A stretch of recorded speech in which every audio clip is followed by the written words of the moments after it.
तो friends, node MCU का tutorial series 6 है। और भाई आप लोग तो बहुत बोर हो गए होगे इस तरह से छोटी छोटी प्रोग्रामिंग देखते हुए, और मतलब उसे मदद नहीं आता होगा।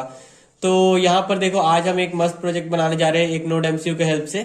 तो यहाँ पर दो 6 वोल्ट की रिले की जरूरत पड़ेगी हमें, और यहाँ पे दो BC547 ट्रांजिस्टर लिए मैंने, एक 5 वोल्ट का सप्लाई है और दो होल्डर। और ये प्रोजेक्ट रहेगा एक ब्लिंक ऐप होम ऑटोमेशन। तो यहाँ पर आप लोगों ने फिर बोलोगे कि भर भर के तो वीडियोस पहले से ही पड़े हुए यूट्यूब पे। तो पहली बात, हम जितने भी प्रोग्रामिंग करेंगे एंड्रॉइड फोन के हेल्प से। दूसरी बात, आप लोगों ने सुना होगा कि आप लोग इसे दुनिया में से कहीं से भी कंट्रोल कर सकते हो। तो उसकी सच्चाई के बारे में जानेंगे, और इस नोड एमसीयू के काफी नखरे हैं तो वो भी मैं आपको बताऊंगा। तो सबसे पहले चलो कोडिंग की तरफ आते हैं, उसके बाद हम इस के तरफ आएंगे। और एक और चीज, जितने भी यूट्यूबर्स ने बना रखा है उस टाइप का वीडियो, भाई लोग उन्हें लगता है रिले मॉड्यूल से बहुत प्यार है, मस्त वाला प्यार है, इसीलिए उन्होंने भर भर के रिले मॉड्यूल्स का यूज किया हुआ है। हम सिंपल दो रिलेज का यूज करेंगे। और जाकर के आप लोग सर्च करके देख लें रिले मॉड्यूल का क्या प्राइस है ऑनलाइन और ऑफलाइन। अगर आप लोग को तो जल्दी मिलेगा नहीं कंफर्म, ऑनलाइन तो वो लोग लूट रहे। तो इससे अच्छा एक रिले मॉड्यूल अगर आप लोग लगाओगे तो उससे अच्छा मैं आपको वहां पे उससे सस्ता जुगाड़ जुगाड़ क्या एक मस्त तरीका बताऊंगा। तो यहाँ पे ये सारे के सारे कंपोनेंट्स की हमें जरूरत पड़ेगी, और दो होल्डर में दो बल्ब आपको टेस्टिंग के वक्त मैं लगा के दिखा दूंगा। तो चलो हम सबसे पहले अपने कोड की तरफ आते हैं। तो फ्रेंड्स, एज यूजुअल हम अपने ऑर्डिनो ड्रॉइड ऐप पर हैं, और ये आपके सामने कोड नज़र आ रहा होगा आपको। तो देख लो, सबसे पहले यहाँ पे डिफाइन ब्लिंक प्रिंट सीरियल, ये वाला कोड हमें ब्लिंक ऐप से कनेक्ट करने में मदद करता है। उसके बाद हमने इंक्लूड ESP8266 Wi-Fi.h ये वाली एक लाइब्रेरी इंक्लूड की है, और एक ब्लिंक की लाइब्रेरी इंक्लूड की है। तो मैं आपको वो लाइब्रेरी दिखा दे रहा हूँ। लाइब्रेरी में जाना और मैनेज लाइब्रेरीज में देखना। तो देखो यहाँ पे मेरे पास ब्लिंक की दो लाइब्रेरीज है, आपको भी दोनों लाइब्रेरीज को इंस्टॉल करना होगा। देख सकते हो, एक ब्लिंक है और एक ब्लिंक ESP8266 ATWM करके एक लाइब्रेरी है।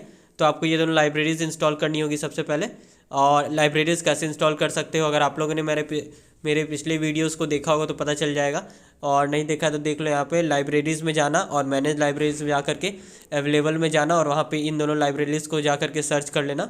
तो वो दोनों लाइब्रेरीज डाउनलोड करना। और उसके बाद देख लो, हमें एक ऑथेंटिकेशन टोकन मिलता है ऐप में ही या फिर ईमेल्स के हेल्प से, दोनों से मिलता है। तो हम ऐप में से उस ऑथेंटिकेशन टोकन को कॉपी करके यहाँ पे पेस्ट कर देंगे। और उसके बाद देख सकते हो, मैंने जिस हॉटस्पॉट से हम कनेक्ट करेंगे अपने नोड एमसीयू को, जिस फ़ोन के हॉटस्पॉट से, उसके SSID और पासवर्ड को मैंने यहाँ पे दिया है SSID रेडमी, और पासवर्ड यहाँ पे आपको नज़र आ रहा है।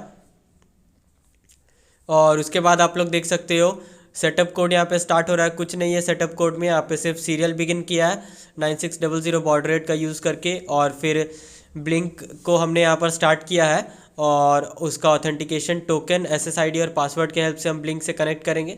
और उसके बाद वॉइड लूप में कुछ नहीं, ब्लिंक अपने आप खुद से सारा का सारा काम कर देगा, और ब्लिंक डॉट रन। तो ये सिंपल सा कोड है, कंपाइल करते हैं इसे। तो ये तुरंत कंपाइल हो जाएगा। तो ये देख सकते हो, ये कंपाइल हो गया हुआ है। और अब हम इस कोड को अपने नोड एमसीयू में अपलोड करेंगे।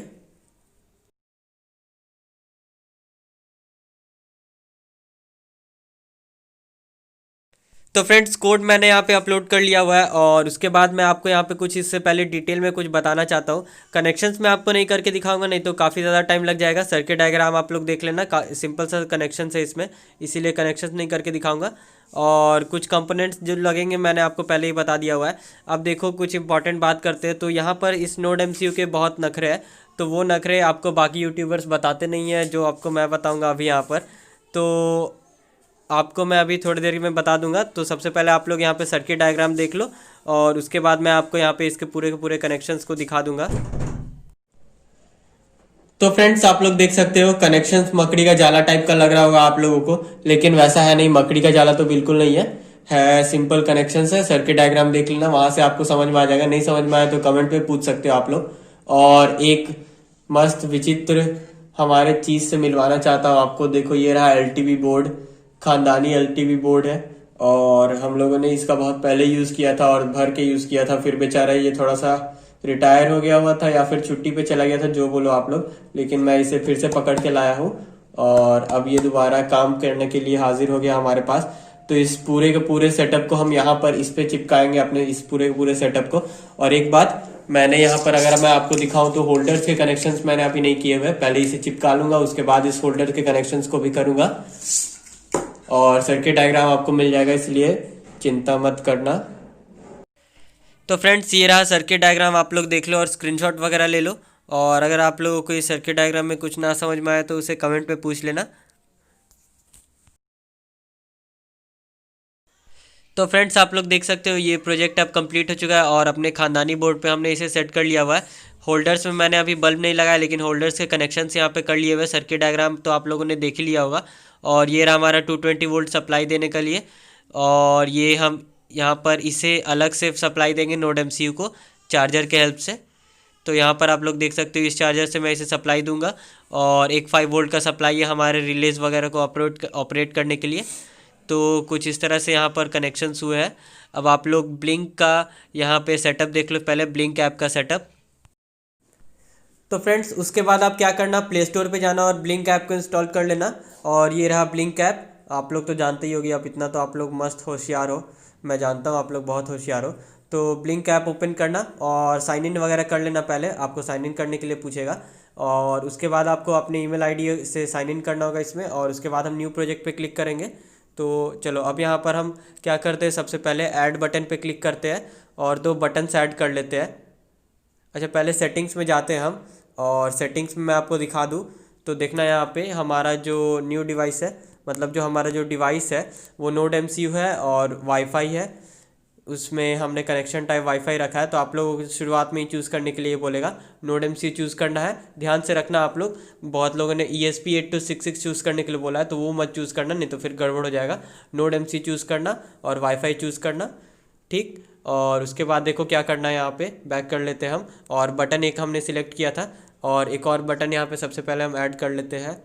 तो 2 बटन्स हमने ऐड कर लिए हुए। अब इसमें ज़्यादा कुछ कस्टमाइजेशन नहीं करेंगे, यहाँ पर इसे 1 करेंगे। और एक सेकंड को 1 0 यहाँ पे करने के चेंजेस नहीं है, ज़रूरत नहीं है। यहाँ पे 0 था तो 0 ही रहने देते हैं।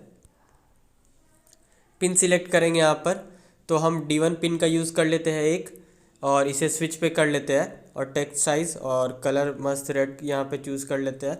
हो गया, यहाँ पे हमारा पहला बटन यहाँ पे तैयार हो गया हुआ है। और यहाँ पे लाइट 1 कर लेते हैं, इसका नाम हम लाइट 1, ठीक। पहला बटन यहाँ रेडी हो गया हुआ है। दूसरे बटन को भी हम इसी तरह से और D2 यूज़ करते हैं। यहाँ पर D2 यूज़ करेंगे, 0 1 रहने देना, मैं आपको पहले ही बोल रहा हूँ 0 1 रहने देना।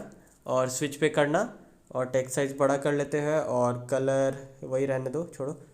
तो ये हो गया और इसका नाम लिख लेते हैं लाइट 2। और ये यहाँ पे रेडी हो चुका है। तो हमारे 2 बटन्स यहाँ पे रेडी हो चुके हुए हैं। तो अब हम क्या करेंगे देखो। और फ्रेंड्स आपको ऑथेंटिकेशन टोकन कहाँ से मिलेगा वो भी मैं आपको दिखा दे रहा हूँ। सेटिंग्स में जाना और यहाँ पर अपना जो कॉपी ऑल पे सिलेक्ट करना, तो ये आपको ऑथेंटिकेशन टोकन मिल जाएगा। या फिर न्यू डिवाइस पे यहाँ पे जो आपका डिवाइस है नोड एमसीयू, यहाँ पे देखो ऑथेंटिकेशन टोकन यहाँ पर भी है। तो इस पर एक टैप करोगे तो यहाँ पे देखो कॉपी टू द क्लिकबोर्ड यहाँ पे लिख रहा है। तो बस ये आपको कुछ मुझे बताने थे ज़रूरी बात। तो ये यहाँ पे रेडी हो चुका है और हमारा ये वाला जो ऐप है वो तैयार हो चुका है। तो फ्रेंड्स चलो अब इस नोड एमसीयू के नखरे के बारे में बात करते हैं। तो हमारा सर्किट तो यहाँ पे कंप्लीट हो चुका, आप लोगों ने देख लिया। और यहाँ पर हमने यहाँ पर होल्डर्स को भी निकाल लिया, लेकिन अभी इसमें बल्ब नहीं कनेक्ट किया हुआ, वो मैं आपको टेस्टिंग के वक्त बताऊंगा। तो देखो ये वही भाड़े का फ़ोन है और मैंने इसी का SSID और पासवर्ड यूज़ किया है। तो मैं आपको दिखा देता हूँ। तो ये देख सकते हो इसका SSID और पासवर्ड मैंने यूज़ किया है। और भाड़े के फ़ोन को मैं हर एक वीडियो में यूज़ करता हूँ, आप लोग देखते ही होंगे।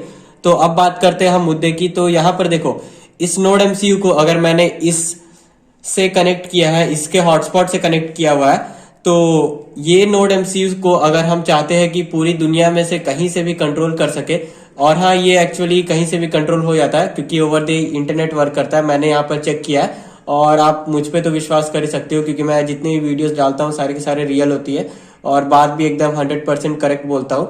तो इसे हम नोड एमसीयू को कहीं से भी कंट्रोल कर सकते हैं, लेकिन वहां पर एक कंडीशन है और ये कंडीशन आप लोगों को जानने का बहुत ज़रूरत है, आपके लिए जानना बहुत ज़रूरत है। तो वो कंडीशन ये है कि आपका ये जो नोड एमसीयू है वो इस फ़ोन से, मान लो कि मैंने अगर इसके SSID या फिर पासवर्ड को दिया है, तो इससे 24 घंटे कनेक्ट होना चाहिए, हमेशा कनेक्ट होना चाहिए। ये नोड एमसीयू इसके SSID मतलब इस फ़ोन से हमेशा कनेक्ट होना चाहिए, तभी ये जा करके आप इसको कभी भी कहीं पर भी से इंटरनेट से कंट्रोल कर पाओगे। अगर मान लो कि किसी वजह से ये इससे डिस्कनेक्ट हो जाता है, और हाँ, इस फोन में अगर मान लो मैंने इस फोन का यूज किया है तो इसका मोबाइल डाटा और हॉटस्पॉट दोनों ऑन होना चाहिए हमेशा। ये केस पहला आपके पास ये केस होना चाहिए। और दूसरा, मान लो कि अगर आप लोगों ने एक वाईफाई राउटर यूज किया है तो आप लोगों को उससे इसे हमेशा कनेक्ट रखना होगा। तो चाहे तो आप लोगों के घर में एक वाईफाई राउटर होना चाहिए, या फिर आप लोगों को क्या करोगे, इस तरह के एक फोन को इसके लिए छोड़ना होगा क्या। अब आप लोग सोचो, मुझे नहीं पता, ये कुछ इसके कुछ मेजर नखरे हैं जो मैंने आपको बताया। इसे वर्क करने के लिए एक वाईफाई रेंज की जरूरत पड़ती है, और उसके SSID और पासवर्ड की भी इसे जरूरत पड़ती है। और बिना उस वाईफाई की ये वर्क नहीं कर पाएगा। ये पहले उस वाईफाई से कनेक्ट होता है, फिर जाकर के इंटरनेट के थ्रू वर्क करता है। तो ये कुछ इस तरह से काम करता है। तो अब आप लोग सोचो कि आप लोगों को इसे कैसे कंट्रोल करना है। मान लो कि आप घर में कहीं और से रह करके इसे चाहते हो। देखने में तो बहुत मस्त लगता है कि हाँ भाई, ये मतलब मस्त प्रोजेक्ट है, दुनिया में से कहीं से भी कंट्रोल कर लोगे। तो सच बात है, क्योंकि ओवर द इंटरनेट वर्क करता है, इसीलिए दुनिया से कहीं से भी कंट्रोल हो जाएगा। और आप लोगों को अगर नहीं भरोसा है तो मैं आपको इसकी एक डिटेल में टेस्टिंग की वीडियो दिखा दूंगा, अगर आप लोग बोलोगे तो, कि मैंने इसे कहीं मार्केट से जाकर के या फिर कहीं और दूर से जाकर के कंट्रोल किया और ये वर्क कर रहा था। तो वो भी वीडियो अगर आप लोग बोलोगे तो मैं डाल दूंगा। लेकिन शर्त यही रहेगी कि अगर आप लोग इसे बनाते हो तो शर्त यही रहेगी कि आपको इसे हमेशा एक वाईफाई रेंज में रखना होगा, और उस वाईफाई में इंटरनेट होना चाहिए। चाहे तो अब आपके पास दो ही ऑप्शंस बचते हैं, इस तरह के फोन से इसे हमेशा कनेक्ट रखो, या फिर आपके घर में अगर एक राउटर हो तो बेस्ट है। अगर आप लोग एक राउटर यूज करते हो तो इस प्रोजेक्ट को डेफिनेटली बनाओ। राउटर वाले के लिए कोई दिक्कत नहीं है, क्योंकि राउटर तो हमेशा ऑन रहता है और उससे ये हमेशा कनेक्ट रह सकता है। तो राउटर वालों के लिए कोई दिक्कत नहीं। लेकिन मोस्ट ऑफ द केसेस में हम लोग के पास राउटर कहाँ होता है, राउटर थोड़ा ना होता है। तो अगर राउटर नहीं होगा तो फिर क्या करो, तो वो तो अब आप लोग सोचो। ऐसे एग्जीबिशन वगैरह के लिए बहुत मस्त है ये, लेकिन प्रैक्टिकल यूजेज में थोड़ा सा खर्चा लगता है इसे बनाने में। सिर्फ इसे ही खरीदने से काम नहीं होगा। अगर आप लोग सचमुच एक ओरिजिनल होम ऑटोमेशन चाहते हो तो आपके पास एक घर में राउटर होना बहुत जरूरत है। तो ये रही कुछ इसके बातों की, इसके कुछ नखरे वाली बातें। तो चलो अब इसे हम टेस्ट करके मैं आपको दिखा दे रहा हूँ। और टेस्टिंग के दौरान आप लोग देखना कि ये नोड MCU इस फोन से कनेक्ट रहेगा, और मैंने एज अ राउटर इसे ही यूज किया है। तो फ्रेंड्स, आप लोग देख सकते हैं कि ये पूरा का पूरा सेटअप यहाँ पे रेडी हो चुका है। और मैंने इसे 5 वोल्ट का सप्लाई यहाँ और इसे 220 वोल्ट का सप्लाई दे दिया हुआ है, और दोनों बल्ब यहाँ पर कनेक्टेड है, आपको नजर आ रहा होगा।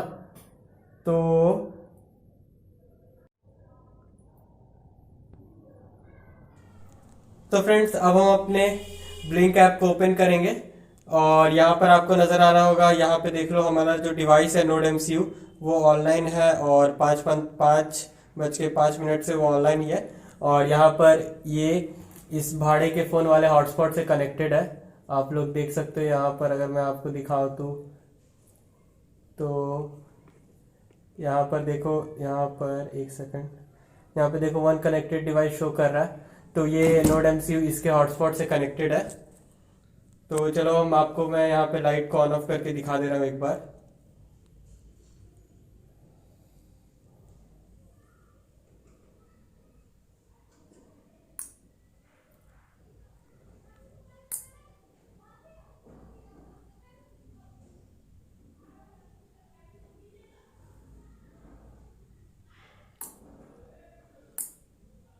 तो फ्रेंड्स, आप लोग टेस्टिंग तो देख ही रहे होगे, और साथ ही साथ इसके नखरे के बारे में मैंने आपको बता दिया कि नोड MCU को आपको हमेशा एक वाईफाई रेंज में रखना होगा, तभी जाकर के ये वर्क करेगा।